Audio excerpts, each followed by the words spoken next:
चलिए यहाँ पर ध्यान दीजिए। आज की क्लास में हम लोग करने वाले हैं नाउन, और नाउन को थोड़ा सा एडवांस लेवल से कोशिश करेंगे, है ना। बेसिक से उठाते हुए एडवांस तक पहुंचा ही देंगे।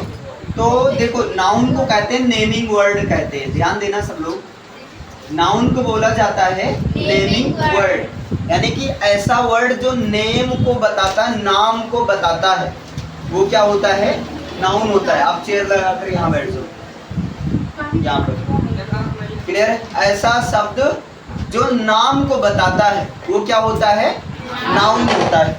क्लियर है। तो आपने कहा कि नाउन को नेमिंग वर्ड कहते हैं। अब क्वेश्चन आता है ये किसके किसके नेम को बताता है। तो जो अभी तक आप लोग पढ़ते चले आए हो एक जनरल डिफिनेशन, वो क्या है, नाउन इज द, हाँ आप लोग क्या पढ़े हो, नेम ऑफ पर्सन, प्लेस और थिंग्स। जनरली जो सरकारी डिफिनेशन है, noun is the name of person, place और थिंग्स, इतना सबको पता है ना। किसी व्यक्ति, स्थान या वस्तु के नाम को नाउन कहते हैं भैया, सरकारी डिफिनेशन है। ठीक, बात अलग है, वो फीलिंग आनी चाहिए, कहा जाता है। तो आप कह दो किसी व्यक्ति, स्थान, वस्तु के नाम को नाउन कहा जाता है। अब लग रहा है डिफिनेशन चल रही है, फीलिंग आनी चाहिए ना। हाँ, तो जितने पर्सन हैं, आप बताओ बच्चा, सारे के सारे पर्सन लिविंग्स हैं कि नॉन लिविंग्स हैं, मुझे जरा सी ये बताओ। जितने पर्सन हैं, व्यक्ति हैं, है ना, व्यक्ति में जानवर भी आते हैं, याद रखना पर्सन। जितने पर्सन हैं, सारे के सारे पर्सन किस में आते हैं, लिविंग थिंग्स में आते हैं।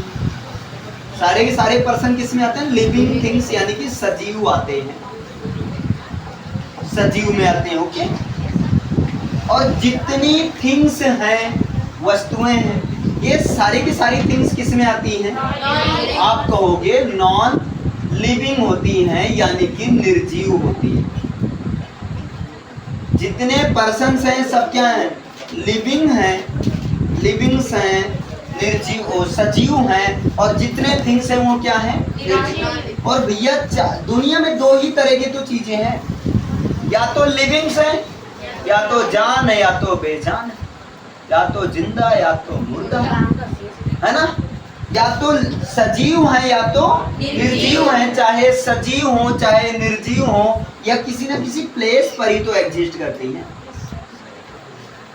तो इसका मतलब सब कुछ नाउन है। हाँ भैया, सब कुछ नाउन। तो क्या हम बोल सकते हैं एवरीथिंग इज द नाउन? हाँ बिल्कुल बोल सकते हैं, everything is noun, noun is everything. हम ये सीधा बोल सकते हैं, नाउन इज एवरीथिंग, हर चीजें नाउन है। हर चीजें क्या है, नाउन है। क्योंकि भाई हर चीजें या तो सजीव होंगी या तो निर्जीव होंगी, और या तो किसी ना किसी प्लेस पर रहेंगी। तो प्लेस का भी तो नाम होगा। तो प्लेस का नाम हुआ, थिंग्स का नाम हुआ, या जो है कोई प्लेस हुआ, छोटा प्लेस हुआ, बड़ा प्लेस हुआ, सब की सब चीजें नाउन है ना। और हर चीज का नाम होता है।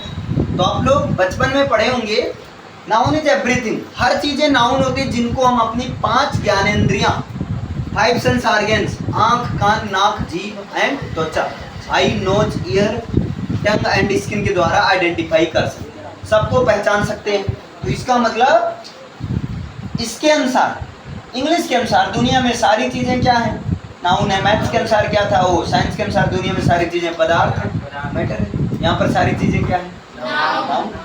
समझ में आया? इतना क्लियर है? इतना क्लियर है? लिखिए फिर, noun is the name of person, place. ऐसे पहले हेडिंग बनाओ, नाउन, फिर यहाँ पर नेमिंग वर्ड, नेमिंग वर्ड के बाद में लिखिएगा नेम ऑफ पर्सन, प्लेस और थिंग्स।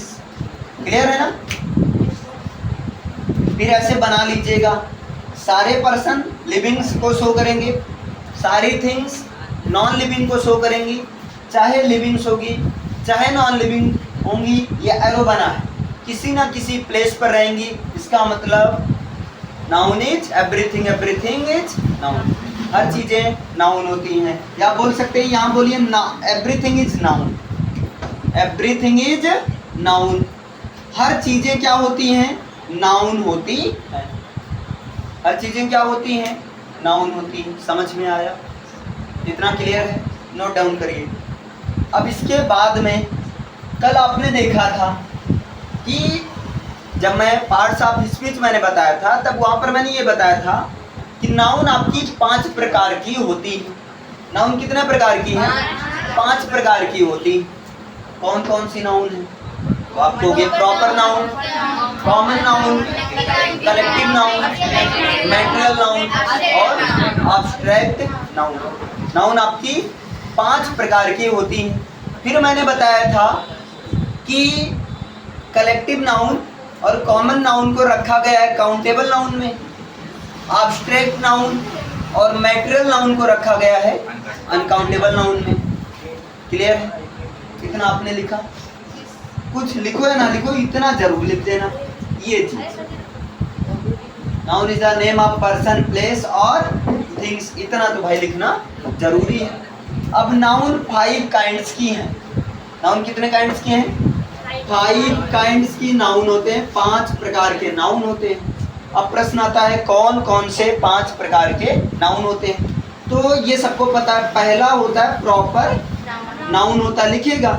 पहला है प्रॉपर नाउन, जिसको हिंदी में कहते हैं, कुछ को पता होगा, व्यक्तिवाचक संज्ञा कहते हैं। इसको हिंदी में क्या कहते हैं? व्यक्तिवाचक संज्ञा कहते हैं। दूसरा होता है बच्चा कॉमन नाउन। अच्छा, कॉमन नाउन को क्या कहते हैं? जातिवाचक संज्ञा कहते हैं। कॉमन नाउन को कहते हैं जातिवाचक संज्ञा। अच्छा, तीसरा होता है आपका कलेक्टिव नाउन, और कलेक्टिव नाउन को कहते हैं समूहवाचक संज्ञा। समूहवाचक संज्ञा कहते हैं, समूहवाचक। सबको समझ में आ रहा है ना? अच्छा, तीसरा होता है आपका material noun, material sorry fourth होता है मैटेरियल नाउन। इसको बोलते हैं पदार्थवाचक संज्ञा, या आप बोल सकते हैं गुणवाचक संज्ञा, है ना?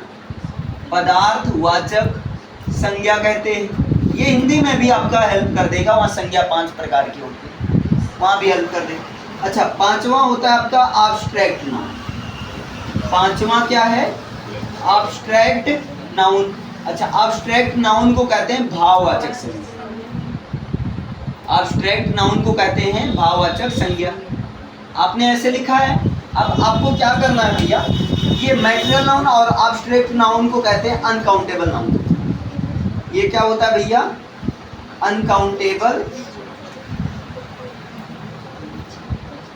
अनकाउंटेबल नाउन कहते हैं।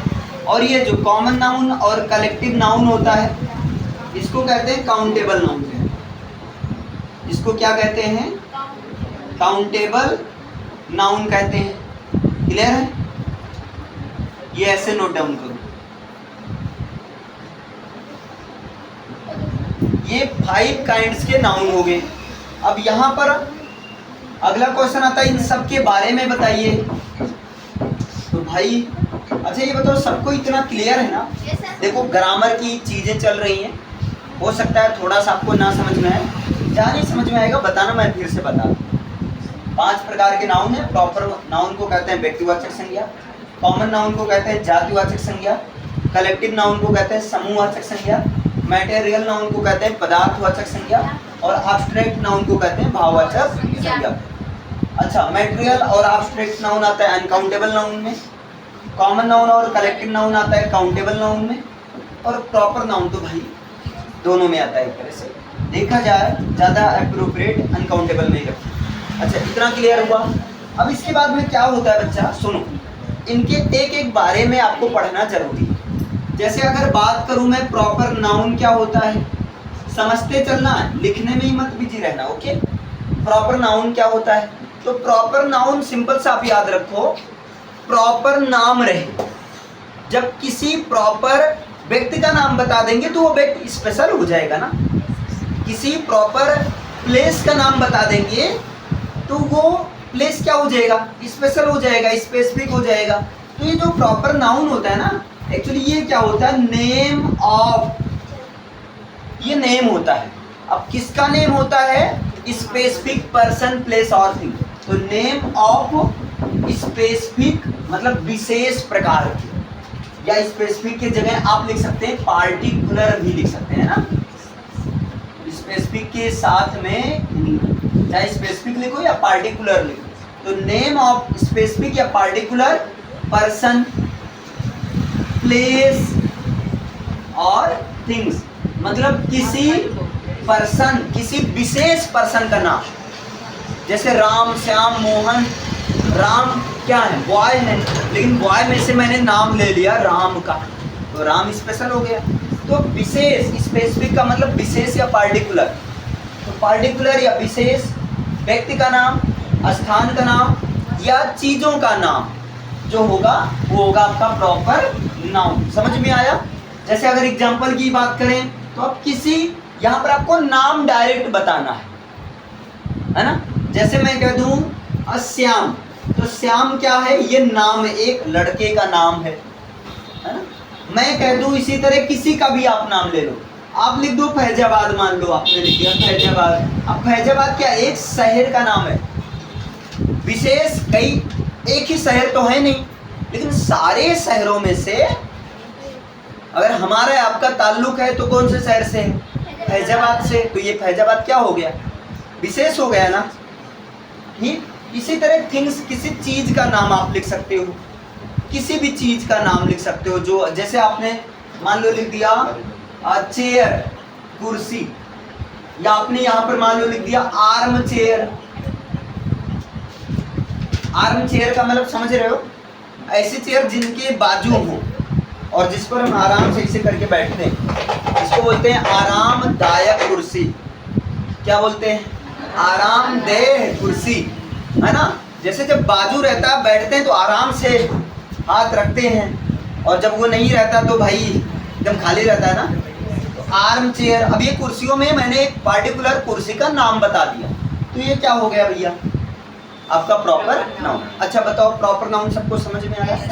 अगर कोई पूछे प्रॉपर नाउन क्या है, तो आप बोल देना proper noun is the name of, बस आगे लगा दो ना, proper noun is the name of specific, चाहे बोलो चाहे पार्टिकुलर, इसका मतलब विशेष पर्सन प्लेस और थिंग, किसी विशेष पर्सन का नाम, प्लेस का नाम या जो चीजों का नाम क्या होता है भैया, प्रॉपर नाउन होता है। बोलो समझ में आया? अब अगला क्वेश्चन यहाँ पर है, कॉमन नाउन क्या है। अगला क्वेश्चन क्या आता है बच्चा, कॉमन नाउन क्या है। तो देखो, जो कॉमन नाउन होता है ना, वो एक्चुअली कैटेगरी को शो करता है। कॉमन नाउन क्या होता है, एक कैटेगरी को शो करता है। जैसे मैंने बॉय बोल दिया, तो बॉय में जितने भी राम, श्याम, घनश्याम, मोहन, अनिल, सुनील, जितने भी बॉय का नाम है, सब एक कैटेगरी बन गई भाई। जैसे आप लोग देखे होंगे, बॉयज इधर आ जाएं, गर्ल्स इधर आ जाएं, तो एक कैटेगरी बोल दिया गया। बॉयज में अब किसी का नाम लेने की जरूरत नहीं है, सारे बॉयज के लिए मैंने एक कॉमन शब्द यूज कर दिया बॉयज, है ना। सभी गर्ल्स के लिए मैंने, अब गर्ल्स का सारी एक एक का नाम बुलाएंगे तब तो बुलाते रहेंगे, है ना, वहाँ सबको कह दिया जाता है, तो क्या हो जाता है कॉमन नाउन। अगर मैं बात करूँ कॉमन नाउन क्या होता है, तो कॉमन नाउन जो होता है represents the name of category, या आप सीधा बोल दो इट रिप्रेजेंट। इसका मतलब क्या है, ये बताता है, ये एक तरह से दिखाता है। अब क्या दिखाता है, आप कैटेगरी, आप सीधा लिख दो इट रिप्रेजेंट्स अ कैटेगरी, ये कैटेगरी दिखाता है, ठीक है, ये कैटेगरी दिखाता है।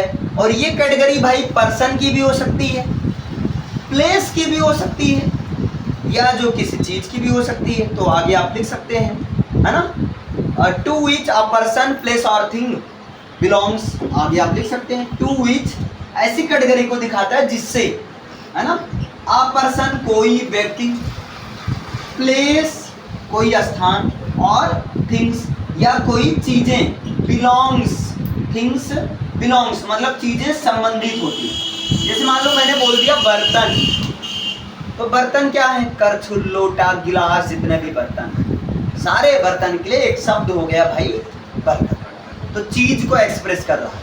बॉय ये पर्सन को एक्सप्रेस कर रहा है। हमने कह दिया मेरे शहर में आ जाना। अब मेरे शहर में, तो शहर तो कई है ना। आप पूछोगे शहर का नाम क्या है, या जैसे किसी शहर में मैं तुमसे मिलूंगा।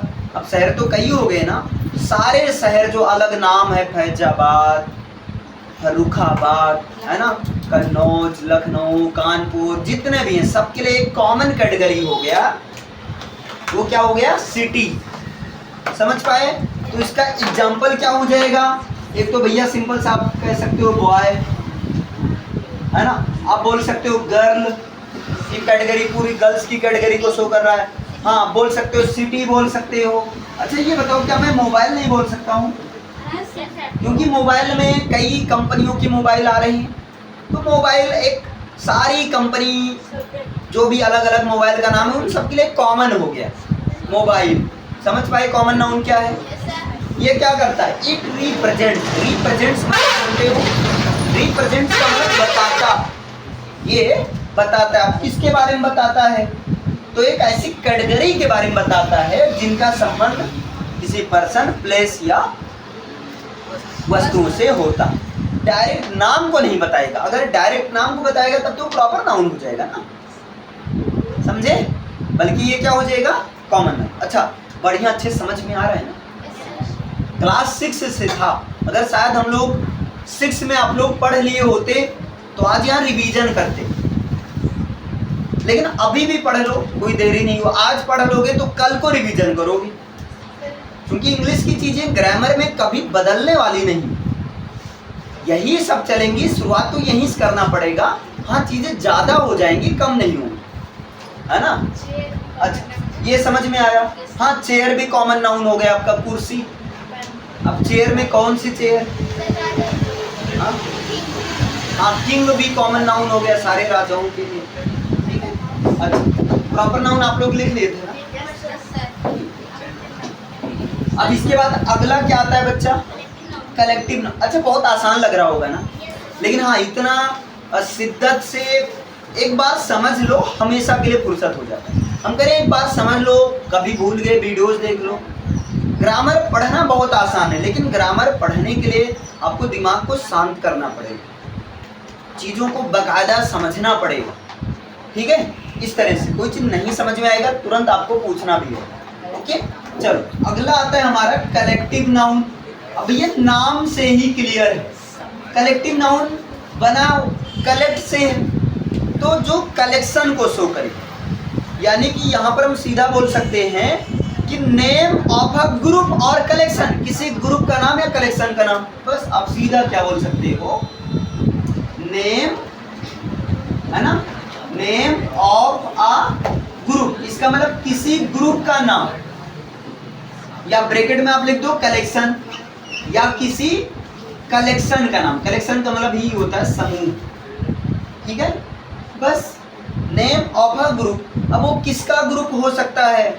तो पर्सन का हो सकता है, प्लेस का हो सकता है, या किसी स्थान का हो सकता है। ग्रुप की बात हो तो, और ग्रुप में कोई बंदा अकेला तो होगा नहीं, तब वो क्या होगा भैया? कलेक्टिव नाउन होगा। जैसे सिंपल सा मैं एग्जांपल दूं, टीम आप लोग बोलते हो कि क्रिकेट टीम, आप बोलते हो इंडिया की टीम जीत गई। अब इंडिया जीत गई या इंडिया की टीम जीत गई, इसका मतलब क्या है? इंडिया की तरफ से खेलने वाले जो 10-11 लोग थे वो जीत गए। 11 लोग थे, क्रिकेट में 11 ही लोग थे, ठीक है। वो अलग बात है 15-20 को खिला दो, अपने गांव के मैदान में तुम 25 खिला दो, 11 दूना 22 लोग फील्डिंग कर रहे हैं, क्लियर है ना, वो अलग केस है। लेकिन जो टीम है, तो टीम का मतलब क्या? ग्रुप। अब टीम किसका ग्रुप है? आप बोल सकते हैं group of people, a group of player. Generally ये किसका ग्रुप होता है? खिलाड़ियों का ग्रुप होता है। अ ग्रुप ऑफ प्लेयर्स, यानी कि खिलाड़ियों का समूह। मैं बात कर दूं क्लास, तो क्लास, कक्षा, ये भी तो ग्रुप है। किसका ग्रुप है बच्चा? अच्छा स्टूडेंट क्या है? प्रॉपर नाउन है कि कॉमन नाउन या collective noun? Common noun, very good. क्योंकि एक चीज और याद रखना, स्टूडेंट से मेल भी शो होगा, फीमेल भी शो होगा, टीचर क्या है, क्योंकि टीचर में मेल भी हो सकता है फीमेल भी हो सकता है। वहां पर एक डॉक्टर है तो डॉक्टर में मेल डॉक्टर भी हो सकते हैं फीमेल भी हो सकते हैं। तो ऐसा जहां पर एक ही नाम दोनों एक्सप्रेस करें। जैसे मैं कह दूं स्टूडेंट, जैसे मैं कह दूं मेरे यहाँ 20-25 स्टूडेंट पढ़ते हैं। अब 20-25 स्टूडेंट का मतलब क्या भाई, बॉयज गर्ल्स सबको मिला करना, क्योंकि स्टूडेंट क्या है, कॉमन है। अभी तक मैंने क्या बताया, सारे बॉयज को मिलाना है। हाँ 1 से 10 सारे बॉयज को, एक राम मोहन सोहन, इनके लिए एक नाम खोजोगे तो बॉय मिलेगा जो कि कॉमन नाउन हो गया। गर्ल्स के लिए है ना, सारी गर्ल्स के लिए एक कॉमन नाउन आप खोजोगे तो गर्ल मिलेगा। लेकिन अब गर्ल्स बॉयज दोनों को है ना, पढ़ने के केस में स्टूडेंट, वैसे जैसे यूट्यूब में हेलो गाइज, तो गाइज में मतलब सब लोग आ गए ना, पीपल में मेल फीमेल सब आ गए ना, है ना, पीपल में मेल फीमेल, बुजुर्ग जवान बुढ़े मतलब बुढ़ी सब आ गए ना, उसमें क्या दिक्कत है। तो स्टूडेंट ये चीज, तो क्लास किसका ग्रुप है भैया, आ ग्रुप ऑफ स्टूडेंट। अच्छा एक चीज याद रखो, स्टूडेंट के ग्रुप को क्लास बोलेंगे, है ना। अगर मान लो एक बूढ़े साहब दादाजी आकर पढ़ने लगे तो वो भी स्टूडेंट, उनको भी कहा जाएगा, उनको ये नहीं कहा जाएगा दादा, उनको भी कहो नाम बताओ अपना, राम सुंदर आओ चलो पानी पिए, नाम से पुकारा जाएगा क्योंकि स्टूडेंट है ना। क्लियर है, एक बराबर में आ गए, क्या करूं, क्लियर। अच्छा समझ में आया कलेक्टिव नाउन क्या होता है। बाकी ग्रुप का नाम बहुत है, ऐसे बताया जाए तो कम नहीं होगा, इसका पूरा लिस्ट चलता है। अभी समझने के लिए आपने समझा कि ग्रुप के नेम या ग्रुप या किसी कलेक्शन का नेम जो होता है कलेक्टिव नाउन होता। क्लियर है। अच्छा ये कॉमन नाउन उतार लिए हो, यस हाँ बिल्कुल, टीचर में मेल भी आएंगे फीमेल भी आएंगे। अच्छा कॉमन नाउन से कॉमन जेंडर भी, अगर पूछ ले जाए टीचर कौन सा जेंडर है तो मेल नहीं बोल सकते हो, फीमेल नहीं बोल सकते हो, टीचर मेल भी है फीमेल भी, टीचर कॉमन जेंडर। इंग्लिश में जेंडर 4 होता है ना, masculine gender, feminine gender, common gender, neuter gender, ये पता होना चाहिए। अन्य टीचर को कह दो हमारे यहाँ रवि सर पढ़ाते मेल, अरे टीचर कॉमन नाउन है, मेल फीमेल कोई भी टीचर मतलब टीच करने वाला कोई भी हो सकता है। क्लियर है ना, आपका कुत्ता भी हो सकता है आपका टीचर, अगर आपको पढ़ा रहा है सिखा रहा है, आपकी भैंसिया भी हो सकती है। क्लियर है, डिपेंड करता है कौन सिखा रहा है। टीचर मतलब टीच करने वाला, पढ़ाने वाला, आप बता। चलो अगला आता है भैया मटेरियल नाउन।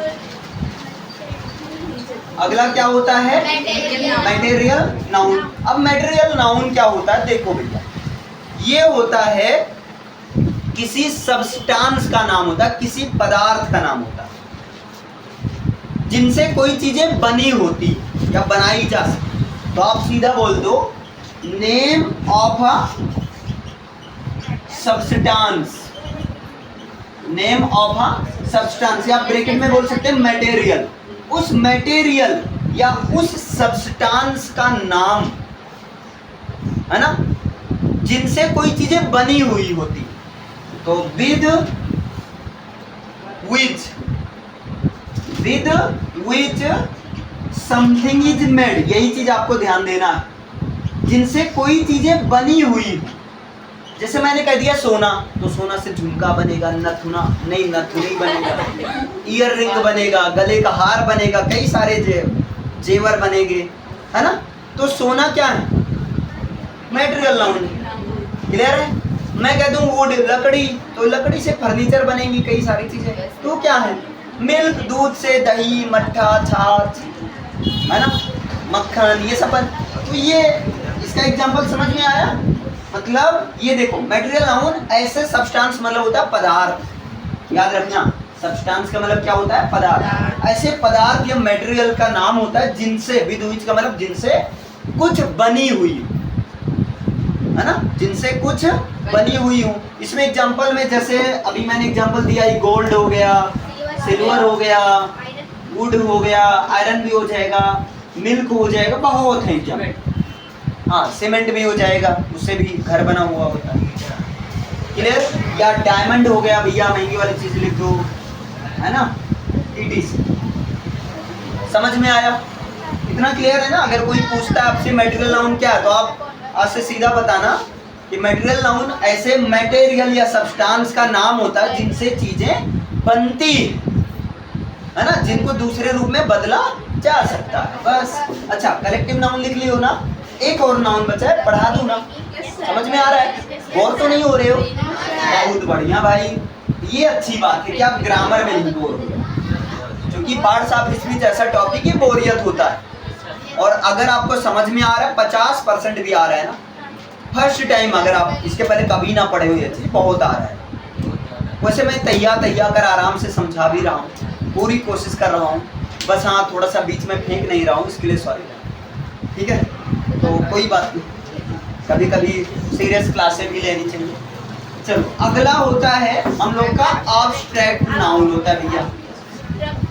एब्स्ट्रैक्ट नाउन होता है और इनको बोलते हैं भाववाचक संज्ञा। तो जो बिल्कुल भाव ना दे, जैसे आज भाव ना मिलता है ना, तो भाव नहीं मिल रहा, इसका मतलब क्या? मतलब उसका ऐसा एक्शन हो गया कि आपकी तरफ बिल्कुल ध्यान ही नहीं दे रहा। तो आप करो भाव ना देता हो बच्चा, भैया आज पता है नवा कपड़ा पहने हो, भाव ना देखो, हमें पता है किसका भाव दो। तो इसका मतलब ये होगा जो इमोशन होता। अच्छा, आपने कब बोला? उसने आपने मान लो बुलाया, या रोज आपसे बोलता था, उस दिन जिस दिन बढ़िया सच धज कर आया है, आई है, उस दिन बिल्कुल आपको ध्यान ही नहीं दे रहा। तो आपके अंदर का एक इमोशन जगेगा, यार क्या हो गया, है ना। तो ये क्या होता है? Name of emotions, name of feelings, feelings का नेम, या जो इमोशंस, नेम ऑफ फीलिंग्स और इमोशंस, फीलिंग्स या इमोशंस का नेम होता है, जिनको हम छू नहीं सकते हैं, जिनको हम देख नहीं सकते हैं, जिनको केवल महसूस कर सकते हैं। ऐसी फील, मैं कह दूं पता है मेरे अंदर ईमानदारी है, 10 कुंटल ईमानदारी है, दिखाऊं? अरे दिखा नहीं सकता हूँ भाई, एब्स्ट्रैक्ट ना हूँ। ईमानदारी, ऑनेस्टी क्या है? ऑनेस्टी को देख नहीं सकते हो आप, छू नहीं सकते हो, टेस्ट नहीं ले सकते हो। ऑनेस्टी को केवल महसूस कर सकते हो एक्टिविटी के बेस पर, है ना। आप कहते हो मेरी मम्मा बहुत मानती है मुझे, मेरी मम्मा बहुत प्यार करती, पापा नहीं करते,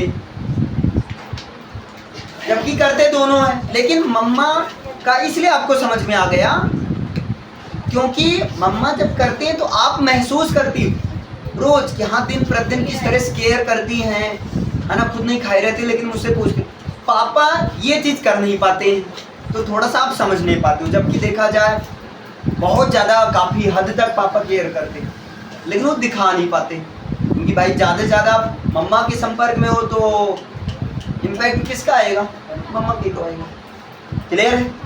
तो ये चीज़ है आपका किसी फीलिंग्स या इमोशंस का नेम जिनको हम टच ना कर सके। समझ पा रहे हो ना? जिनको हम टच नहीं कर सकते हैं, वहाँ पर no physical existence, no physical existence. इसका मतलब ये है कि वो फिजिकली दिखाई नहीं देती हैं, सुनाई नहीं देती हैं, है ना। वो ओनली कैन बी फील, केवल महसूस किया जा सकता है, बस। ओनली कैन बी फेल्ट, केवल महसूस किया जा सकता है। जैसे मैं अगर आप लोग को बहुत मानता हूँ, अगर आप लोग मान लो मेरा रेस्पेक्ट करते होगे, तो पहले दिन से तो नहीं करने शुरू कर दिए ना। पहले दिन तरह तरह के क्वेश्चन बनते होंगे, भाई बकवास हैं, ऐसे बहुत आए गए, लेकिन आपको लगा, है ना, दिन प्रतिदिन चीजें होती गई, आपको लगा कि नहीं यार भाई बंदा सही है, सिंसियर है, ऑनेस्टली काम करता है, तब आए आप मेरे पास ना, नहीं तो आते। तो ये क्या है? Abstract noun. तो इसमें सबसे पहला हो गया भाई ऑनेस्टी हो गया, प्यार मोहब्बत सब इसी में आता है ना। प्यार कौन किससे कितना प्यार करता है दिखता नहीं है, नहीं अब तौल सकते हो, पता 20 कुंटल प्यार किए थे, लौटाओ 15 कुंटल लौटाए हो, ऐसा नहीं होता। अगर ऐसा होता तो लोग इसका भी सौदा करने लगते, है ना, क्लियर है। जैसे एक कहा गया ना, पैसे से सब कुछ नहीं खरीदा जा सकता है, तो पैसे से यही एब्स्ट्रैक्ट नाउन नहीं खरीदा जा सकता, पैसे से मुस्कुराहट नहीं खरीदी जा सकती, पैसे से खुशी नहीं खरीदी जा सकती है। हैप्पीनेस इसी में आता है, काइंड भी आता है, दया इसी में आता है, आपके अंदर की कितनी काइंडनेस है, दयालुता है, ये समझ पा रहे हो भैया। हाँ, प्यार मोहब्बत कर लो, अरे मतलब लिख लो, करो मत, लव होता है, ठीक है, नफरत भी होता है, ये सब इसी में आता है, ठीक है, समझ पाए भैया। पांचों नाउन मैंने बता दिया, बोलो सबको क्लियर है? yes, बच्चा समझ में आ रहा है? yes, यार सदमे में चले गए आप। अच्छा, नेम ऑफ फीलिंग्स और इमोशंस, नो फिजिकल एग्जिस्टेंस, जिनका कोई फिजिकल एग्जिस्टेंस नहीं होता। एग्जाम्पल में मैंने क्या बताया? Honesty, happiness, kindness, love. अच्छा बताओ, आप लोग को समझ में आया? बढ़िया, अच्छे से एकदम। एक वर्क करोगे आप मेरा, यही याद करके आना है ना, नाउन क्या है, और 8 वो जो noun pronoun parts of speech, 8 का नाम, और याद करके आना है। और हाँ, कोशिश करना, आपके घर में कोई छोटा भाई बहन होगा तो आप बैठाकर उसको बिल्कुल मेरी तरह समझा देना, इससे आपको भी समझ में आ जाए, क्लियर है। अब इसी के साथ में हम लोग एक छोटा सा कॉन्सेप्ट ट्रांसलेशन के पर्पस से बच्चा कवर कर लेंगे, ओके, क्लियर है ना। एक छोटा सा कॉन्सेप्ट सुनो ध्यान से, है ना, आप लोग ध्यान से सुनो। यहाँ पर क्या है,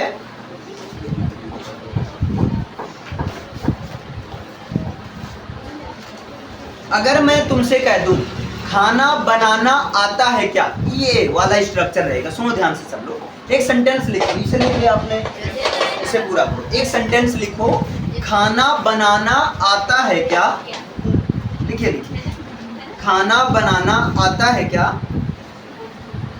खाना बनाना आता है क्या तुम्हें, खाना बनाना आता है क्या, सम्मान देना आपको, गाली देना, खाना बनाना आता है क्या तुझे, तो खाना बना लेता है क्या, है ना, खाना बनाना आता है क्या। तो इस तरह वाला अगर स्ट्रक्चर कभी आपको मिलता है, भाई ध्यान से सुनो, है ना, खाना बनाना आता है क्या तुम्हें, या तुम्हें पढ़ना आता है क्या, इसको आगे पीछे भी, है ना, तू क्या खाना बना लेता है क्या, तू क्या रो लेती है क्या, पढ़ लेती है क्या, कोई में कूद लेती है क्या, इस तरह से, है ना, खाना बनाना आता है क्या तुम्हें, या तुम्हें खाना बनाना आता है क्या, ऐसे भी बोल सकते हैं, ओके। तो इसका होगा डू यू नो, लिखिए, do you know how to, do you know how to, do you know how to, बस। अब यहाँ पर जो भी काम रहेगा उसको लिख देना। Do you know how to cook the food, do you know how to cook the food, सबको समझ में आया भैया? आप भी लिखे, लिखो, do you know how to cook the food. अब अगर ऐसा इसी तरीके से चलेगा, do you know how to, अब याद कर लो, do you know how to, do you know how to, घर पर जाओ मम्मी, do you know how to cook, मम्मी, do you know how to बात, मम्मी, do you know how to smile, do you know how to laugh, do you know how to laugh. क्या बात बोल दिया, है ना। Do you know how to hate, do you know how to peel the potato, तुम्हें पता आलू कैसे छीला जाता है, आलू छीलना आता है क्या, टमाटर छील। इस तरह से, जैसे अब मैं पूछ रहा हूँ, ओके, जैसे मैं कह दूं डांस करना आता है क्या, do you know how to dance, मुस्कुराना आता है क्या, do you know how to smile, car चलानी आती है क्या तुम्हें, do you know how to drive a car, English बोलनी आती है क्या, do you know how to speak English, कोई में कूदना आता है क्या, do you know how to jump into the well, sentence बनाने आता है क्या, do you know how to make sentence, मूर्ख बनाना आता है क्या, do you know how to make fool, do you know how to make fool, पढ़ाना आता है क्या, do you know how to teach, लिखना आता है क्या, do you know how to write, लिखवाना आता है क्या, do you know how to dictate, फंसाना आता है क्या, do you know how to attract, फंसाना मतलब आकर्षित करना, या एक बता ही दे रहा हूँ, फंसाना का मतलब वो मतलब लड़की पटाना, लड़का पटाना, फंसाना, ये सब होता है ना, वो। चलो बता दिया, गंदी बातें मैंने मिटा दी, अरे रुक जा भाई, ये भी करा है। अच्छा समझ में ऐसे आप बनाओ, कितने सेंटेंस आप लोग बना सकते हो बोलो, कितने बना सकते हो बोलो जल्दी। नहीं मैक्सिमम कितने औकात है जरा से बताओ आप लोग कितने बना सकते हो? 100 बना सकते हो? 1000? अच्छा गिन नहीं पाओ, चलो ठीक। आप अनंत तक बना सकते हो ना? अनंत तक नहीं बनाना है। आप सबके किताब में फॉर्म्स ऑफ वर्ब है बच्चा, मैं फिर से रिमाइंड करा रहा हूँ। जहाँ पर ऐसे लिखा है गो मीन्स जाना, गो वेंट गॉन, उसी में से शुरू से लेकर 1 से 50 तक, या अगर पूरा याद कर लोगे तो और अच्छी बात है। अगर आपको मीनिंग याद रहेगी तो सेंटेंस तो ऑटोमेटिक बन जाएगा। जैसे मान लो आपने सीख लिया झांकना को बोलते हैं पीक, तो आप बोल सकते हो झांकना आता है क्या? Do you know how to peek? समझ में आया? किस तरह से आपको बना। होमवर्क आप लोग लिख लो, forms of verb, write and learn. याद करने के बाद बिना देखे हुए लिख लेना, सबके ग्रामर की किताब में है, सबके पास ग्रामर की किताब में सब में दिया रहता फॉर्म्स ऑफ वर्ब, जहाँ first form, second form, third form रहता। क्लियर? इसे लिखे होमवर्क। ओके